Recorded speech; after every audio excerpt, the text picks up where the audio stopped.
to talk a little bit about the complexity of the loan process and some of the challenges that people run into. What I like in this too is if you've ever taken a flight.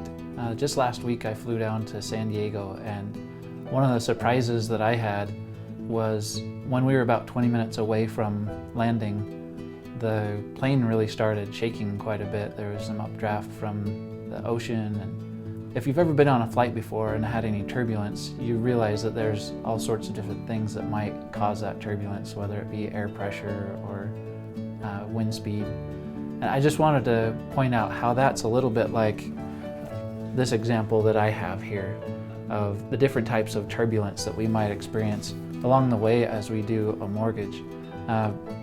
The reasons for that is there's several different entities that are involved in a transaction. So I list here 51 different types of turbulence that come from anywhere from the bank or underwriting, the investor that has to purchase the loan in the end. Also, there's turbulence that might come from you as a buyer, whether it be credit challenges or different things that could create turbulence from the buyer's perspective. Also, an appraiser has to be involved in the transaction. Also, the title company, escrow, that has some bearing on the transaction. Also, the seller and what kind of mood they might be in, or the negotiation tactics that they might use as they're dealing with you.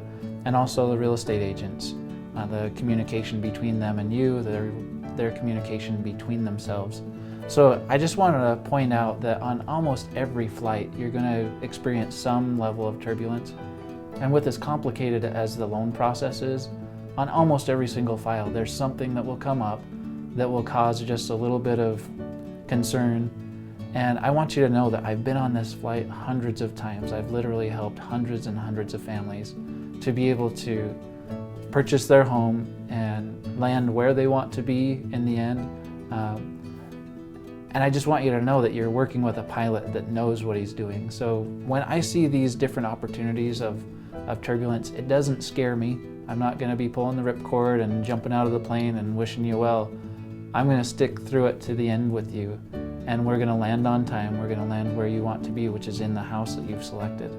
And I just want to talk a little bit about that up front so that we're all on the same page, that when these things happen, I give myself about an hour to make sure that as any of these things pop up, that I'll handle whatever problem might arise for about an hour and solve it myself. And if I need to get some help from you, then I'll reach out to you and figure out what we can do together to overcome some of these turbulences. But I just want you to know that that's totally normal. It's not the pilot's fault if anything happens to cause some stress. What we need to focus on is what do we do to increase our speed to be able to land on time, or to go over the clouds that might be causing the problem. So I just wanted to talk to you a little bit about that and let you know that we're going to take care of anything that arises, and want you to know that you've selected a good pilot that's going to be able to come over the intercom and let you know, hey, we've got some turbulence and this is what we're doing to fix it. So I hope that explains a little bit about what we might see on our flight together, and I look forward to a great transaction with you. Thanks so much. Have a great one.